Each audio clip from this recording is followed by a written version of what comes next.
Congress party देश के अंदर खत्म हो गई है। जितना पार्टी दिखाएगी भूपेंद्र हुड्डा और उसके बेटे को, उतना ही हमारी पार्टी को फायदा। कुमारी शैलजा और किरण चौधरी कांग्रेस को कहेंगी अलविदा, बीजेपी को खुद जितवाएंगे भूपेंद्र हुड्डा। दीपेंद्र हुड्डा का चेहरा बीजेपी के आएगा काम, कांग्रेस ने देश को लूटा। कांग्रेस के पास चुनाव के लिए कुछ ही दिन शेष बचे हैं। देश सत्ता के लिए किसका चुनाव करेगा, ये 2024 के आने वाले दिन बताएंगे और ये साफ हो जाएगा कि देश के लोग किसे जिताएंगे और किसे हराएंगे।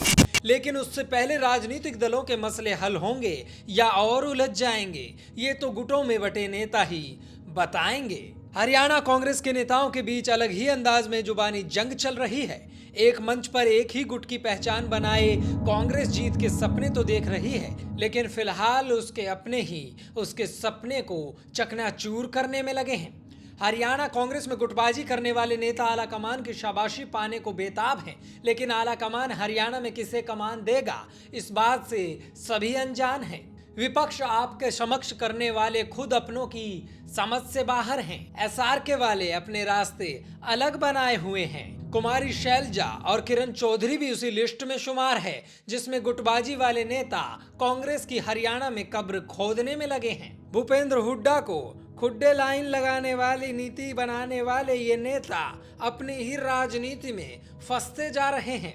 हाल फिलहाल आए 5 राज्यों के चुनावी नतीजों में हरियाणा कांग्रेस के कुछ नेता अभिनेता बनकर लोगों के बीच तो गए, लेकिन हार कर खाली हाथ अपने घर को लौट आए। हरियाणा में अपने अलग अलग रास्ता बनाने वाले एक दूसरे के रास्तों को काटने में लगे हैं। अब सवाल ये है कि क्या कुछ नेताओं के रास्ते पार्टी से ही अलग होने वाले हैं।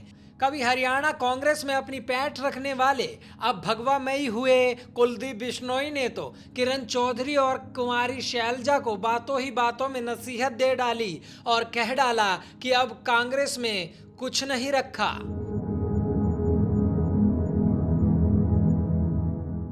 किरण जी शैलजा जी अच्छे नेता हैं, लेकिन कांग्रेस पार्टी में कुछ नहीं रखा है। कांग्रेस पार्टी देश के अंदर खत्म हो गई है। दूसरी ओर सवाल ये था कि भूपेंद्र हुड्डा कांग्रेस को ही जितवाएंगे या फिर विरोधियों की भी मदद कर जाएंगे। ये सवाल कुलदीप बिश्नोई की बातों से उभरकर सामने आया। भूपेंद्र हुड्डा से राजनीतिक नफरत करने वाले कुलदीप बिश्नोई अपने पिताजी के बदलापुर में घर बसाए हैं। उनका मानना है कि अगर भूपेंद्र हुड्डा और दीपेंद्र हुड्डा के जितने चेहरे दिखेंगे, उतना ही बीजेपी को राजनीतिक फायदा पहुंचेगा। तो मैं चाहता हूँ दावेदारी बरकरार रखें कि इतना चेहरा कांग्रेस उनका दिखाएगी तो हमें वोट मांगने में नहीं पड़ेंगे, क्योंकि जनता उन्हीं से दुखी होकर कांग्रेस को लोगों ने बाहर किया सत्ता के अंदर।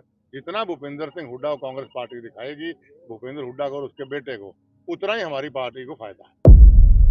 चुनाव में कांग्रेस का हाल बेहाल होगा या नतीजों में कांग्रेस के नाम का ही कमाल होगा। अब जनता जनार्दन का मन पड़ने का काम जारी है। एक दूसरे का काम तमाम करने वाले नेता पब्लिक मीटर पर हर नजर बनाए हुए हैं। अपनों से ही घिरी कांग्रेस अपने ही एक हाथ को दूसरे हाथ से मिलवा नहीं पा रही। क्या इसी वजह से कुछ राज्यों में वाकई में कांग्रेस हारी? ये सब सोचने की आपकी है बारी। Bureau report, A1 Haryana, Chandigarh. Latest videos के लिए अभी सब्सक्राइब करें A1 हरियाणा को और प्रेस करें बेल आइकन ताकि सभी अपडेट्स आपको मिले सबसे पहले।